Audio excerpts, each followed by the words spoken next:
Olejovanie lieči telo a lieči aj vzťah. Mám teplo? Ste unavení? Nervózni? Bez energie? Teplo nás niekedy unaví oveľa viacej ako zima. Skúste zo pár ťahov teplým olejom po chodidlách večer. Je to jednoduchá a efektívna metóda, ako uzemniť prehriatú myseľ, keď je vonku teplo, a privodiť hlbší spánok. Naše chodidlá nesú celý deň váhu nášho tela. V ajurvede veríme, že naše chodidlá nesú aj našu myseľ. Na chodidlách máme marmové body. Sú to jemné energetické uzly, ktoré sú prepojené s našim mozgom cez nervovú sústavu, s našim trávením, spánkovými cyklami a s našou hormonálnou nerovnováhou.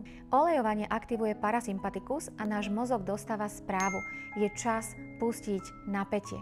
Prečo práve teraz? Vonku už máme teplo dňa, ktoré sa ukladá v našej hlave, očiach a našich chodidlách. Pokiaľ použijete kokosový alebo mandlový olej, ochladíte nielen telo, ale aj myseľ a privodíte kvalitný a lepší spánok. Skúšajte vo dvojici. Stačí iba zo pár kvapiek oleja, ticho a vedomý dotyk. Nič viac netreba. Tak čo? Vyskúšate Nidra Sneha karmu, ktorá v preklade znamená láskavý čin pre spánok.